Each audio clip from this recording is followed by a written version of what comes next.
Hi, this is Pat Ray. This is Partner Abuse Intervention Program. I need you to get a piece of paper and print your first and last name so I can read it clearly.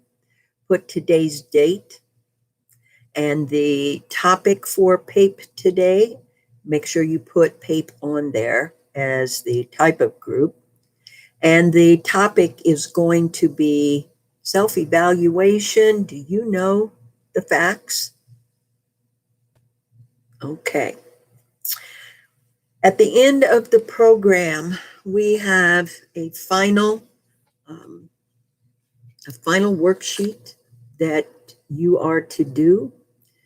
If you do not or are not able to complete it with the points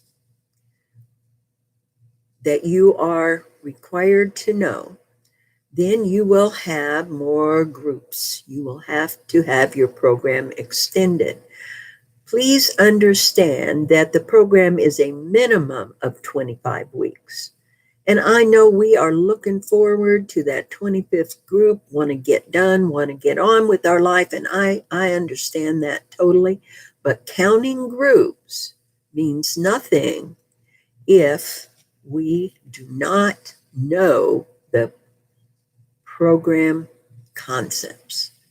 The other thing is progress is part of completion of the program.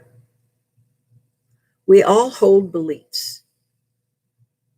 What I believe about the roles that men and women play, what I believe about who is in power in the relationship, what I believe about equality and what I understand that that means, what I believe is considered abuse and violence. Those beliefs will define how and when I complete the program. Beliefs come from the way we're raised, things that we've seen and observed in others on TV and movies, read in books, life experience. Beliefs are hard to change. If I believe that it is okay because I am who I am, male, female, that I should be in charge, that I call the shots, that I let, L-E-T, my partner do as he or she wants. Let is the word. If I am saying I let him or her, that means that I still believe that I have the power in the relationship. So I want you to pay attention to yourself. Oh, I let her do whatever she wants. Oh, I let him do whatever he wants. No. There's no letting another adult. We are both adults. Nobody's in charge. Nobody gets to discipline the other one in whatever way, verbally, mentally, physically, emotionally, financially, sexually, none of those ways. So let us go back then and remember what we've talked about in the past. Abuse and violence is not just physical. If I spit in your face, that is aggression, that is violence, that is abuse. If I pinch you, that is aggression, that is abuse, and that is violence. If I hold all the money, whether you make some or not, but I have control of it, that's abuse. That's even violent. That's aggression. I'm aggressively handling the money. If you want some, you have to account for it and have a good reason why you want to spend it. You have to come to me for it. Or maybe I'm working. It's my house. I pay the bills around here. Therefore, you and everybody else in this house do as I say. I have the control. I have the power. and therefore I control you because you're going to do what I want as long as I'm paying the bills around here. And I will give you an allowance. Now, I can hear some of you saying, yeah, that's not equality, guys, ladies, not equality. Whether I am doing all the work, you and I are in a partnership if we are in a relationship. Partnership means we meet right here. I have say, you have say. We work together, we talk it out, we compromise, we work towards the goals, we share goals financially and every other way in our lives. We may have some independent goals, that's fine, but nobody has say over how the other person lives their life in any of the ways that we talked about, especially financially right now. That's the point I'm talking about right now. So whether you work and the other person stays home, they are your committed partner. They bring to the table just as much as you do. Okay. You might say, I've never been sexually abusive. Never. But yet, I call the other person by a body part name. I make fun of men. I make fun of women. I make lewd comments and jokes. I withhold sex because I'm mad at you and I want you to do what I want. I remember a woman said, I want a new washer and you're going to get 30 up and downs if you get me that washer. Otherwise, you're not. That's kind of crazy. Withholding sex as the power to control the other person. I'm giving the sex. That's my power. Only if you do what I want you to do, that's the control. Mind games. Mind games mean I'm getting in your head to make you think something or feel something or do something that I want you to feel, think, or do. Why? Because I want to control you. I might even tell you all the time, you're crazy. What's wrong with you? Making the other person doubt their sanity. Or I may say things like, where have you been? I know you're cheating on me. Where you been going? How come you're dressed up like that? The other person has no clue, is not interested in cheating, but I keep pumping that in his or her head. It's my own stuff that I'm putting off on them. I might tell lies. That's a mind game. I might say things, maybe I'm fishing. I want to find out what the other person is doing. So I say something like, somebody called me and told me that you were chatting it up with somebody down at the gas station and you were flirting. Now I know that's a straight up lie, but I'm fishing. I'm playing with your mind. Here's another mind game. Something I personally did, one of many, but it demonstrates power and control in mind games. My first husband was a pretty abusive guy. He hated to get up and go to work in the morning. I'm talking about, well, he hated to get up in general. It wasn't just going to work. He didn't want to get up. So he wouldn't. I thought I had to take control of the situation because I wanted him to go to work. I wanted him to pay, make a paycheck. So I would start out early. Got to get up. Come on, wake up. Time to get up. He would grumble. I'd go in, Say, come on, you got to get up. You got to go to work. He would cuss. Come on, you got to go. He would start swinging, cussing, throwing fits, rolling over, going through a whole bunch of stuff. I felt like putting me through the ringer because I was trying to get him out of bed so he could go to work so we could get the bills paid. I thought I had good reason for that. But anyway, one day I just had it with him. Had it with the fight that I had to have, or I thought I had to have every morning. So I was packing his lunch and I wrote a note. A little note. This could have been poison. Folded it up and I put it in his sandwich. So come lunchtime, he's pulling his sandwich out of his lunchbox, takes a bite, and he's like, what is in there? He pulls it out and he reads it. This could have been poison. What was I telling him? I had the power and the control anytime to kill you. That's a mind game. Do you think he wanted to eat my food after that? Not for a long time. Not for a long time. Because I got in his mind. That's a mind game.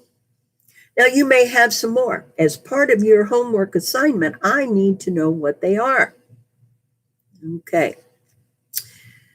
You may say, I have never been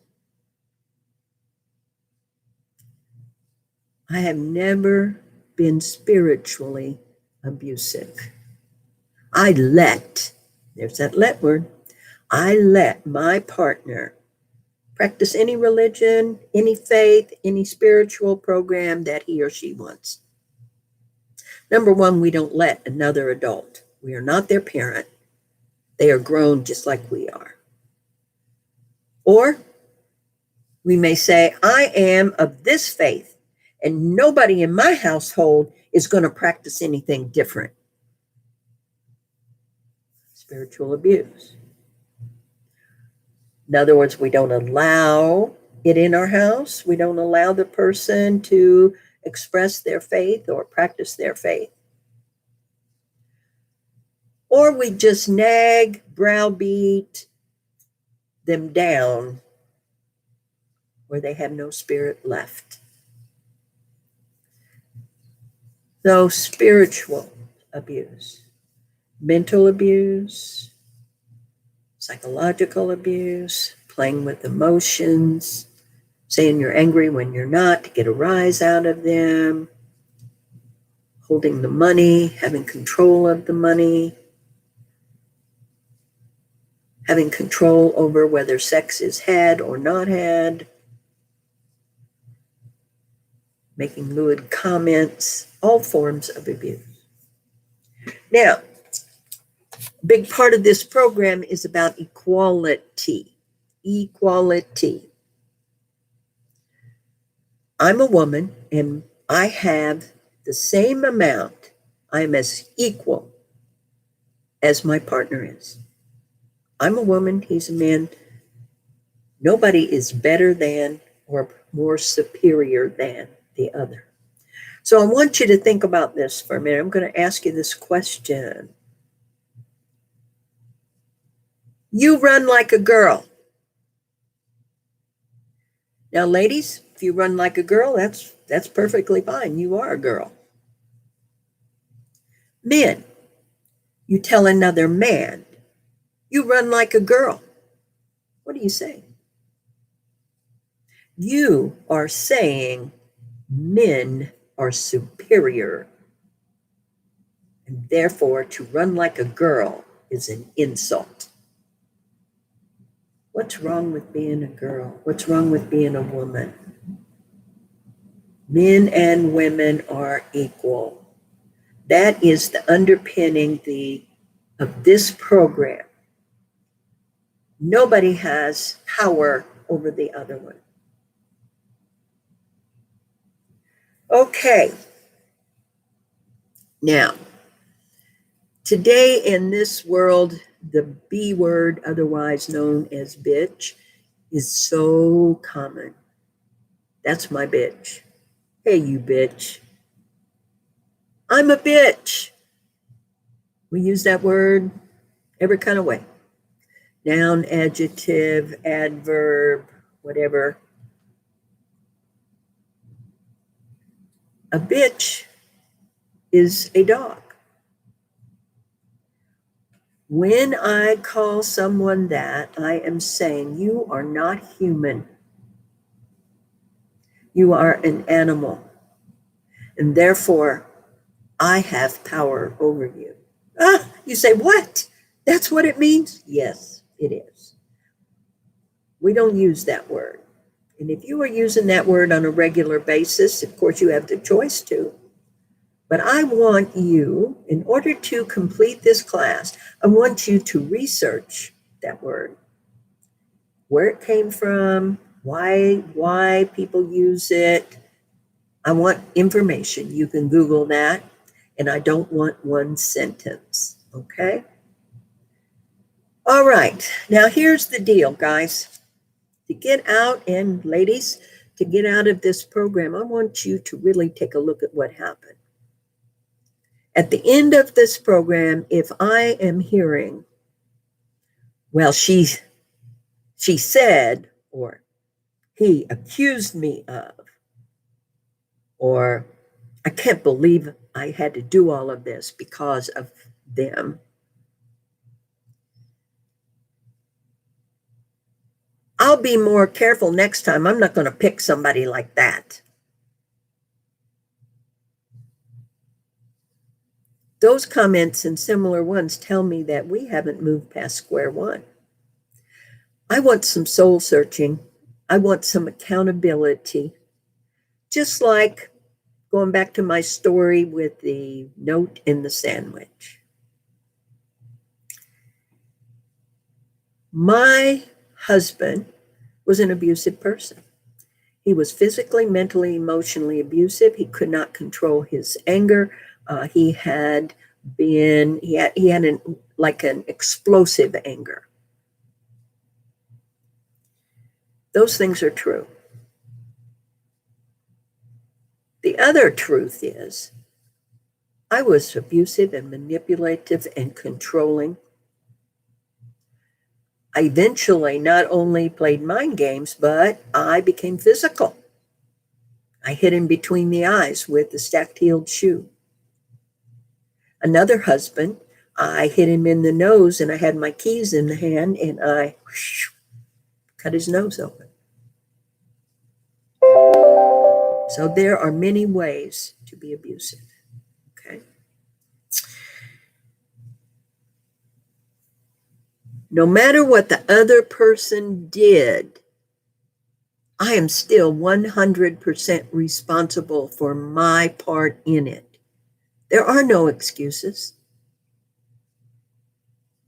The only reason that I can harm someone is if they are killing me.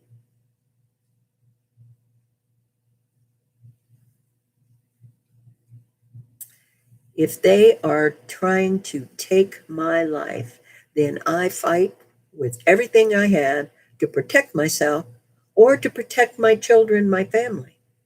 That's a different ballgame here. 99.9% of the time that I meet with individuals and work with individuals, their life was not at risk. Sometimes they were, yes. But I'm talking about my part. Like my part in my situations. I was very, very, very violent. Mentally, physically, emotionally, spiritually, financially. All of those ways. So at the end of this program, I listen. I read your progress notes. I look at your homework. If we are ever getting back into group again, I hear you. And I also get reports from other counselors. I meet with you. You bring me 3 letters from people who have known you throughout this process and who can absolutely report a behavior change since the beginning of the program. I get those 3 letters and I read them. You take this evaluation, self-evaluation, final worksheet, you complete it. We discuss it. Based on all of that, I say, yes, you made good progress. You are completed in this program. It will be your choice to use whatever you were given in this program. I don't guarantee a violence-free lifestyle. However, some of you are going to come half-stepping to me. Homework was done with no effort at all. Progress notes had 1 or 2 sentences on them. Your letters are, oh, he's a wonderful guy, blah, blah, blah, but no meat and potatoes about behavior change. Your answers on the post-test are wrong, and your attitude has not changed. Your expectation is you are done. Unfortunately, I will not complete you at that time. And you may and you will have extended groups. Okay, so that's the bottom line. It's a tough program. Belief systems are hard to change. I don't even say that I can attempt to change your belief system, but I will challenge it if it is one of equality. If I believe that because I am the man of the house, or because I am the woman and I run the house, that I have the power, that I am more superior, that I am superior to my mate or my partner, that hasn't changed. There's no progress. Okay. All right. Well, I hope we will end up with a new opportunity to see one another in the flesh soon. Now, you need to email me at pat@changeisAchoice.org, the progress note. I'm going to send out some of the assignments for the final worksheet. And this is a practice run for final worksheet, so you know what to expect.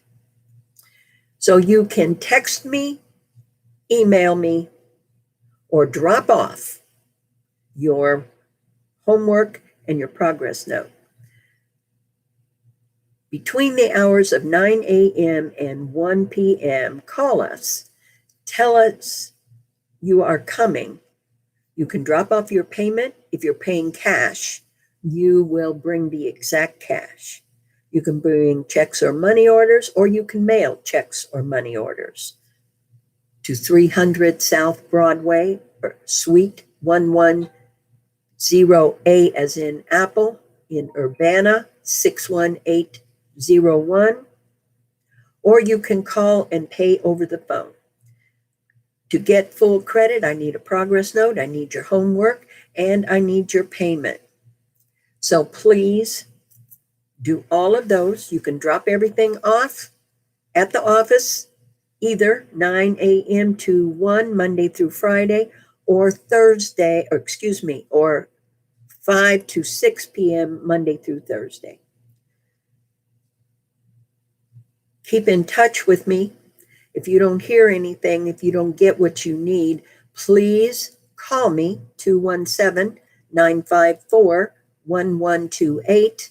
Text me, 217-766-9132, or call the office, 217-954-1128. Email Pat, not Pats, but Pat, P-A-T, at changeisAchoice.org. Have a great day. Talk to you soon. Bye-bye.